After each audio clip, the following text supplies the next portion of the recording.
श्री कृष्ण ने किया सत्यभामा का घमंड चूर। श्री कृष्ण भगवान द्वारका में रानी सत्यभामा के साथ सिंहासन पर विराजमान थे।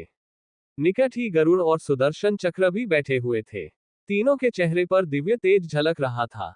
बातों बातों में रानी सत्यभामा ने श्री कृष्ण से पूछा कि हे प्रभु, आपने त्रेतायुग में राम के रूप में अवतार लिया था, सीता आपकी पत्नी थी, क्या वे मुझसे भी ज्यादा सुंदर थीं? द्वारकाधीश समझ गए कि सत्यभामा को अपने रूप का अभिमान हो गया है। ठीक उसी समय गरुड़ ने कहा कि भगवान, क्या दुनिया में मुझसे भी ज्यादा तेज गति से कोई उड़ सकता है? इधर सुदर्शन चक्र से भी रहा नहीं गया और वे भी कह उठे कि भगवान, मैंने बड़े बड़े युद्धों में आपको विजयश्री दिलवाई है, क्या संसार में मुझसे भी शक्तिशाली कोई है?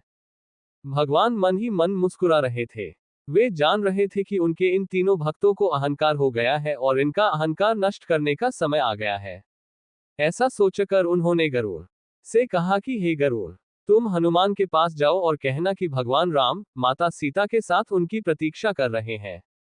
गरुड़ भगवान की आज्ञा लेकर हनुमान को लाने चले गए। इधर श्री कृष्ण ने सत्यभामा से कहा कि देवी, आप सीता के रूप में तैयार हो जाएं, और स्वयं द्वारकाधीश ने राम का रूप धारण कर लिया।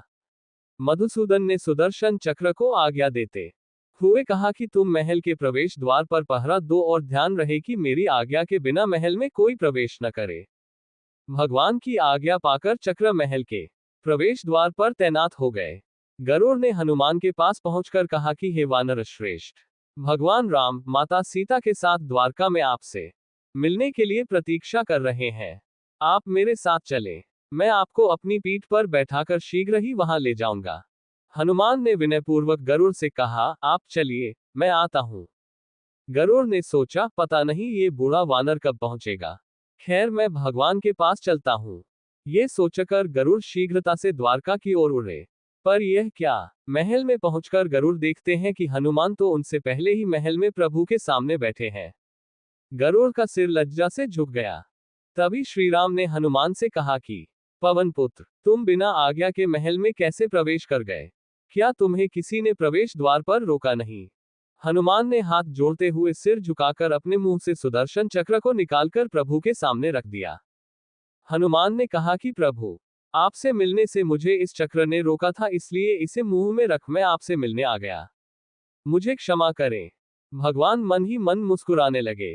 हनुमान ने हाथ जोड़ते हुए श्रीराम से प्रश्न किया, हे प्रभु, आज आपने माता सीता के स्थान पर किस दासी को इतना सम्मान दे दिया कि वह आपके साथ सिंहासन पर विराजमान है?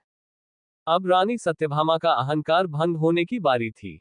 उन्हें सुंदरता का अहंकार था, जो पल भर में चूर हो गया था। रानी सत्यभामा, सुदर्शन चक्र व गरुड़जी तीनों का गर्व चूर चूर हो गया था। वे भगवान की लीला समझ रहे थे। तीनों की आंखों से आंसू बहने लगे और वे भगवान के चरणों में झुक गए। अद्भुत लीला है प्रभु की। अपने भक्तों के अहंकार को अपने भक्त द्वारा ही दूर किया उन्होंने। सार, जीवन में कभी भी अहंकार नहीं करना चाहिए। जरूरी नहीं है कि आज जो आपके पास है वह कल भी होगा। अपने अंदर जरा सा भी अगर अहंकार आने लगे तो स्वयं ठाकुर जी हमसे दूर हो जाते हैं। ठाकुर जी को निस्वार्थ भक्तों की ही जरूरत है, अहंकारी की नहीं।